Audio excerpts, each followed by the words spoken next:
بسم اللہ الرحمن الرحیم۔ السلام علیکم معزز سامعین۔ سوال: محبت جو ہے یہ عطائی چیز ہے، پھر یہ صوفیہ کرام کے ہاں رواج ہے یا رسمیں ہیں محبت بڑھانے کے لیے؟ تو پھر یہ کیا ہے؟ جواب: تو مدعا یہ ہے کہ یہ بھی ایک نگاہ ہے۔ ان لوگوں کے خیال کے مطابق تو محبت کے آداب اور محبت کی یہ جو مجلسیں ہوتی ہیں، اس سے پتہ کیا ہوتا ہے؟ وہ ازلی چنگاری جو خوش و خشاک میں دبی رہتی ہے، وہ شاید سلگ جائے۔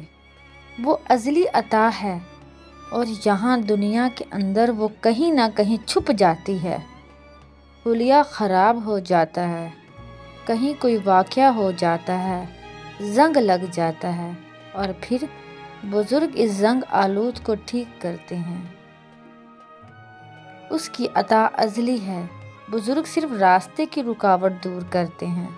مثلاً بندہ کہتا ہے کہ نظر کچھ نہیں آ رہا ہے، تو وہ بزرگ کہتا ہے کہ ٹھیک ہے تو شیشہ صاف کرتا جا۔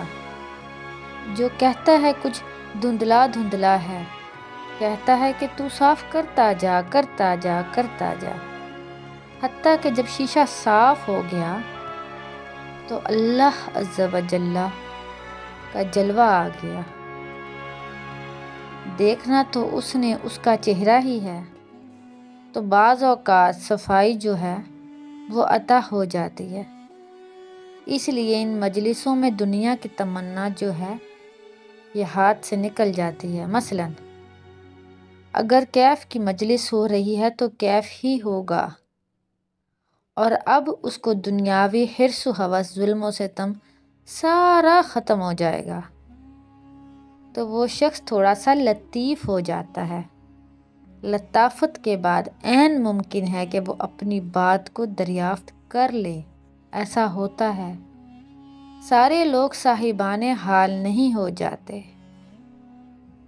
عزیز سامعین، آگے فرماتے ہیں سرکار واصف علی واصف، لیکن ان میں بہت ساری لطافت پیدا ہو جاتی ہے، اس لیے کچھ لوگوں کو محبت ہو جاتی ہے،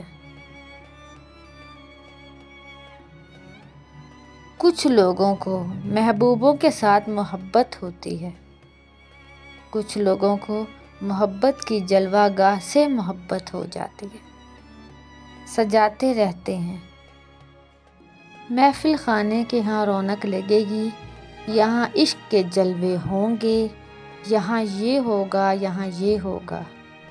یہ بھی محبت کا ایک طریقہ ہے۔ میں بتا رہا ہوں کہ جہاں پیر یا مرید ہوں، خانقاہ ہو، تو وہاں جاننے والا تو پیر ہی ہوگا یا اس سے ملنے والے ہوں گے، اور جو لنگر پکا رہا ہے وہ سب سے زیادہ اہم آدمی ہے۔